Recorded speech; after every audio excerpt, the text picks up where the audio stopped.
It is my pleasure to introduce our two distinguished recipients of the award. There's actually 3 awards. And one of the things that happened last year, the committee selected Dr. Vang as being able to serve 2 of the awards. And therefore, I want to first introduce Dr. Vang, who receives the award for Outstanding Dissertation, K-12, and for the first time in the life of the program, also the award as graduating with distinction. In graduation with distinction is the highest award that our program offers. So allow me to tell you a little bit briefly about Dr. Vang. He's currently serving as the board president for the Asian Pacific Community Counseling Organization in the Sacramento area. His experiences include special education planning, assessment, and implementation, working directly with students identified with disabilities, individualized education plans, and 504 implementation plans, and providing mental health support for children. Allow me to briefly give you a synopsis, an abstract of his dissertation. Dr. Vang studied the factors that impacted school connectedness for high school students in grades 9 through 12 who were identified as emotionally disturbed, ED. He did this through qualitative analysis. There were 4 positive themes that promoted school connectedness and 4 negative themes that hindered school connectedness. Overall, results from the study aligned with the previous studies involving school connectedness, with unique consideration for students identified as having ED. So let me ask you to welcome Dr. Vang, who is the recipient of last year's Outstanding Dissertation, K-12, and also is our graduate with distinction from our doctoral program. Can we give him a warm welcome?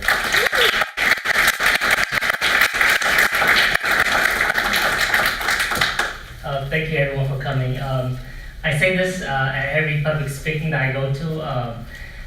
Public speaking is not my best attribute. That's why I went to psychology. I'm much better at listening, so kind of just bear with me as I give this presentation. So I did my study on the value of school connectedness for students identified as emotionally disturbed, which I'm going to be referring to as ED. And just for the purpose of this presentation, we're going to describe the students identified as ED as students who generally have difficulties with self-regulation, emotional behaviors, and just behaviors associated that are could be more like being defiant or just having a difficulty with regulating those emotions. So in education, we see that there's 13 categories that a student can qualify for to receive special education services, and those are the 13 categories. And so if we look at ED, and they're about the 7th largest population, with specific learning disability or SLD as the largest population. So when I started this research, I kind of asked myself, why not look at specific learning disability? They're the largest group. Why not focus on that particular group? Because you can probably get more impact. And I started doing additional research, and I found this: that of all 13 categories, students with ED drop out at a highest rate compared to any other group, twice as much as the biggest group, SLD. And if you start looking at the longitudinal data, you start seeing that, and no matter how you slice the pie, the students identified as ED are the students who I would say suffer the most, have the most difficulties, having difficulties in college, committing the highest crime rates after they get out of high school. So there's a lot of research to support that this group of students struggle a whole lot after they drop out of high school. So I based my the theoretical framework was around two main ones, school connectedness. So when I started reading a lot of literature about just what the possible causes were for students to drop out, I kept running into school connectedness. And school connectedness is the extent to which a student feels they're cared for or treated as learners within the school community. So the research is really evident that students who feel connected have better relationships. They do a whole lot better socially and academically. They engage in lower aggressive violent behaviors and criminal behaviors, all behaviors that are commonly associated with students identified as ED. And those who have a lower sense of school connectedness experience a lot of social rejection, increased absences, and then also more aggressive behaviors. Again, behaviors that's associated with students identified as ED. And so the big graphic that you see it's Bronfenbrenner's ecological theory, and basically what it is it's stating that these factors, there's a lot of factors that can impact how students develop, and there's factors within the school community, but there's also macro factors that can impact how students develop or perform within the school community. And I kind of just use that as a background to understand kind of the factors that would affect students identified as ED. So I've had 4 specific research questions. The first one, the first 3 are qualitative questions. So, to what degree do high school students identify as ED value school connectedness? So does it matter to them being connected to the school? Number 2, there are factors that high school students identify as ED perceive to impact their school connectedness. So whether they view it as valuable or not, what factors do they believe either contributed to it, an increase in school connectedness, or hinder school connectedness? And then the third one is, what recommendations do they have for educators so that we can help them become more connected to school? And the last one, I kind of looked at kind of just variables. I kind of read across literature about what can influence school connectedness. So I looked at behavior engagement, cognitive engagement, their participation, stereotype threat, and then resilience. And I'll go more over that once I go over the results. So I did 20 interviews with high school students, grades 9 through 12. And then I had 33 participants who completed the quantitative or the surveys. And the 20 who did the interview also did the survey, so there is a overlap there. So when I looked at the qualitative of the interviews, there were 3 emergent themes. There's 2 emergent themes that came out of those interviews. A lot of them, about 95%, all but one, value school connectedness, so it was important to them. And the 2 things were educational success. So the first one is they felt like when they were connected to school, that connection actually helped them become successful. And then the second thing was the support system. So when they felt connected to the schools, they kind of built this support for them to kind of help them navigate that system a whole lot better. So you can kind of read there what they said about what helped them inside the school. The second question I looked at was the factors that high school students identify as ED perceive to impact. So what helped them or what hindered them? And there was 4 positive things that came out of that. So the teacher relationship, the supported caring friends, participation in school activities, and then the supportive school committee. So this is supportive staff. So it could be vice principals, principal, mental health therapists that help them feel more connected. And then the negative things were if they had teachers who were abrasive or did not really develop that trust with them, then they felt like that was contributing to them being not connected to school. the stigma around special education, the stigma of being labeled ED. A lot of them were aware of that, and it impacted them. The bullying that occurred and they experienced, and just being socially isolated. So I'll read one quote from what one participant said about supporting and caring teachers. He stated, teachers as they see you struggling, they're going to ask, do you need help? If they see somebody messing with you out there, they will also help. They aren't doing it for a paycheck. They've done it because they want to. He, the teacher, ain't going to take our side if we're wrong, but if we're right, he's on our side, and I like that. So that participant really talked about the teacher trust. So just the teachers not being there because, he's, in his words, for a paycheck, and feeling that the teachers were generally there to develop that trust, to develop that relationship with them because they want to see them succeed, and that to them made them more connected to the school. One of the negative things that I would like to share is the stigma. One participant shared, I don't want people to know that I am in the program because then it makes me special. Special is like I ride those little yellow bus. It makes me mad because people that I don't know see me and they give me that label of special. I wake up late on purpose so that I miss my bus and my mom has to take me. People I know come here. I have a reputation with these people. And if they saw me get on the bus, I'm pretty sure that reputation will be damaged. So just knowing and being aware of how, that label can kind of change kind of what their status is within that school, and that kind of impacted them not feeling connected to that school. Research question 3, so what do they recommend so that we as educators can help them have a better school experience and be more connected to the school? By far, a lot of them said creating a positive school climate. So it kind of creating a culture of inclusion, being included in what the schools are doing and having them participate through those activities or whatever they may have at the school. The second one was providing flexibility in the program. So one kid talked about, just not being able to access other classes and being kind of isolated in one class.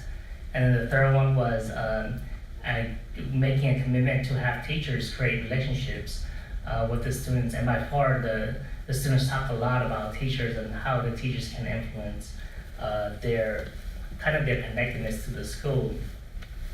So as you read there, you'll see, give us more leg room in a way. Just don't treat us like little kids, as we're not little kids anymore. We're in high school. I'm not saying to let us walk over the teachers, but give us more freedom, more wiggle room, and then what we have, because it feels like we're just backstop on campus. So just not having that freedom, he particularly talked about, other kids going off campus and then they have to stay on campus because what they've been told is safety reasons, because of their label. So just having that kind of on them. So just giving them more structure because they want to be independent also. So the research 4 I looked at was quantitative. So as a researcher, I was hoping, if you look at their school connectedness, to have kind of a web, everything connected to school connectedness, but things didn't turn out that way. So if you look there, you'll kind of see so school connectedness was my variable, my main variable I was looking at, and I was kind of looking at correlations, so how other things related to school connectedness. So if you look there, you'll see that school connectedness and behavior engagement, so those who were more involved with the school system, through extracurricular, through rallies, those type of things, they were more connected to the school. Those who were involved in the rules, making rules, deciding what rules were in the Senate classroom, they also felt more connected to the school. Cognitive engagement and participation in decision. So cognitive engagement is how students kind of interacted with their academics. So for example, if a teacher taught them something in science, they're able to connect that to something else they learned in a different classroom.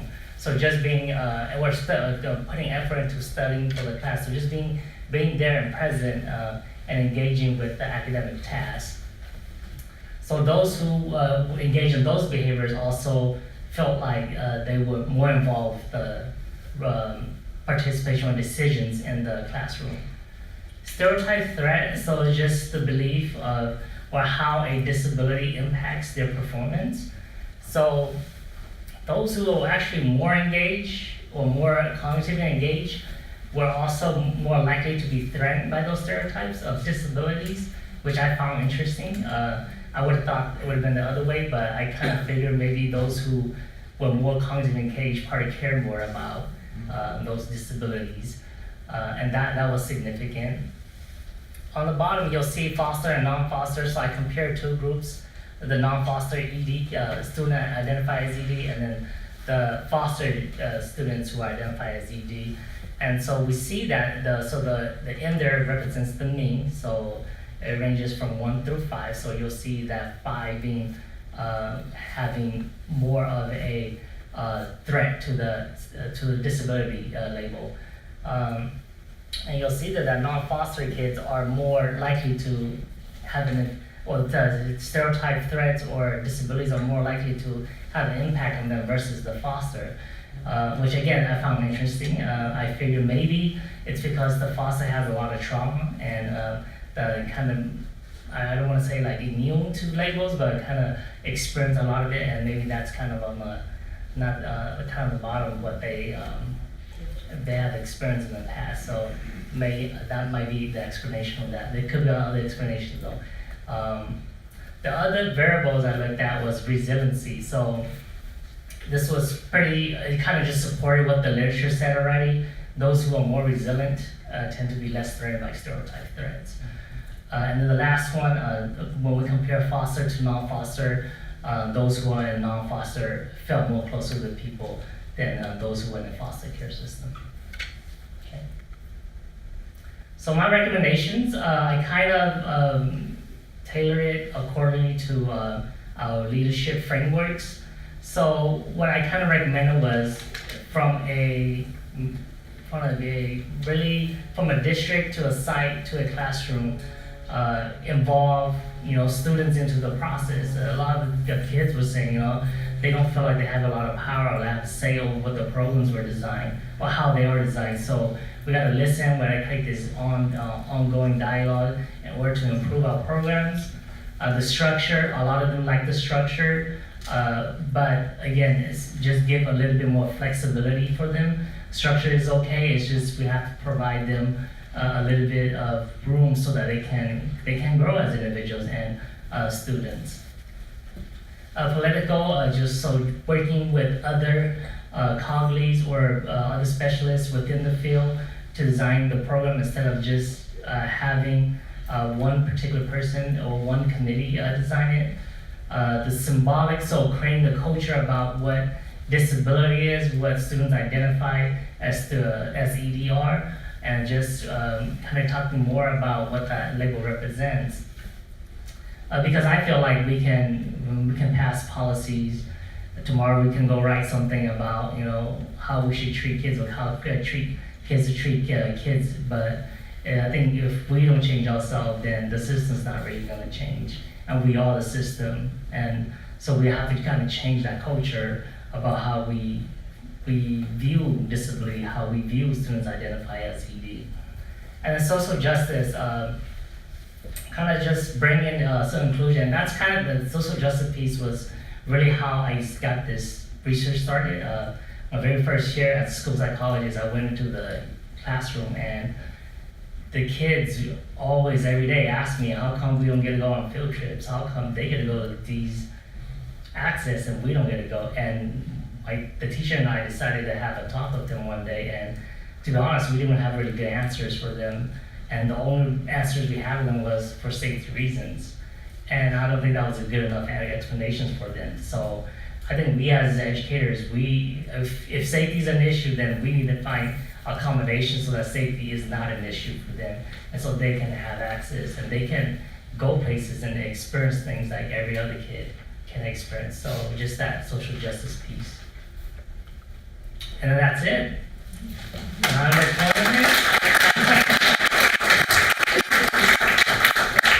So I challenge Dr. Vang to try try to do it under 30 minutes because he spent over a year doing this research, and he could talk about it forever. I commend him because I have seen him growing his thinking, and you saw that he had command of his research, right? He told the story, and it was a single story that is quite complex, so I commend him. Can we give him another hand?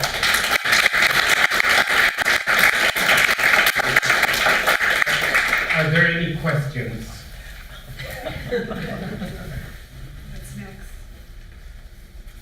There has to be a question What's next? What's next? for you.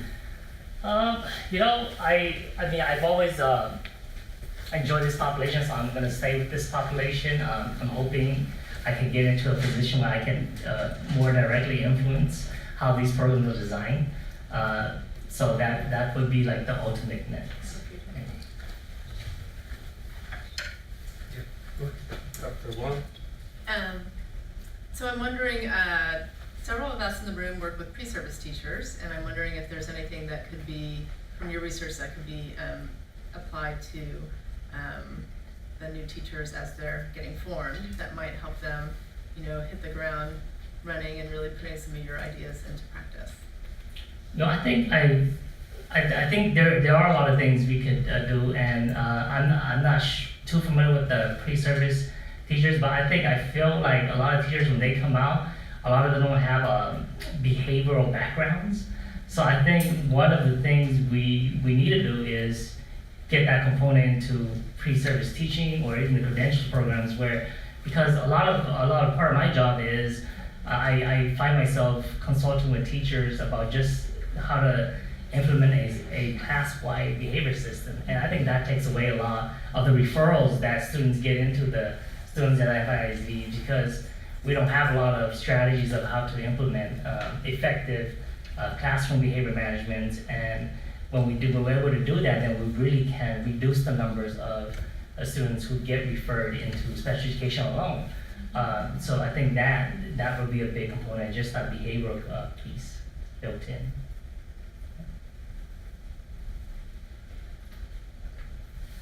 What was your recommendation for, if you had one, for getting students to feel more welcomed in the school culture, in school connectedness, if any?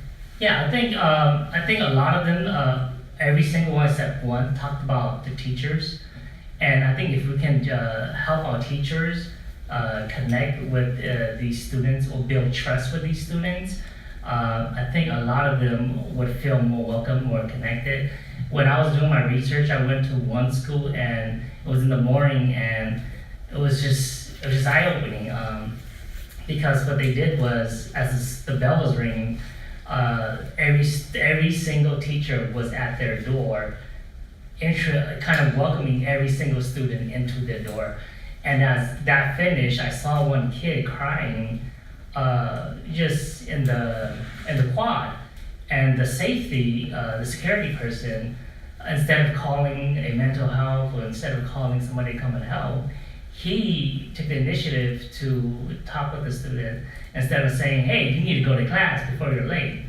So I think just training everybody in the school system to kind of have that or mentality of we need to build relationships with students, I think that can really change the school culture. And that school was fabulous. They had a really good culture. The way that when I walked in, so the students were already welcoming me in. Everybody was very polite, and I think that plays a big role into that school culture piece. Do you have lessons learned from the process of doing a dissertation that you would share, or encouragement? I have a lot of lessons learned. I think for me, it was more my timeline. For me, I think my biggest hurdle was my timeline. I wanted to do so much more, but my committee and Dr. Verhonda kept telling me, this is not your life research. You gotta make it realistic, and the dissertation doesn't end when you submit that dissertation. You can still do what you want to do after the dissertation, and you can still work with your passion after the dissertation, which is true. And so I think for me, it was just that timeline piece that I really needed to overcome. Congratulations, Dr. Vang. I'm a sixth grade teacher, and I typically get the challenging boys. And so I hear what you're saying. I want to know what you're doing. But I'm also asking, once they leave the school setting, to help us, because there's a lot of fear involved. These youth are typically at risk of hurting themselves or other people. So there's a lot of fear in working with them. Is there something that you've found that we can gear them toward once they leave the school setting? Because we do have so many supports for them, K through 12, that once they leave, have you found anything that's more successful for them, a place they can go that would maybe keep them from falling into those trouble areas that you mentioned earlier? Yeah, that's a really tough question, and I think we don't have a kind of concrete answer to that yet, or just something that's really been effective. I think just from my personal experience, I think what really works for these kids is having a support system in place for them if they can, because some of them they go on and they come back and we talk about how they are, and the ones that I feel that were successful, and because I have them from K through 6, so when they go to high school and they come back and they do those visits, and those who have been successful are those who really created these strong relationships with either a teacher, a coach, even friends, making friends. So I think us as educators, just giving those skills of how to create those relationships, I think that it's going to help them even in the longer run than what we do at the school only. So that just helping them so they can build relationships. Yeah.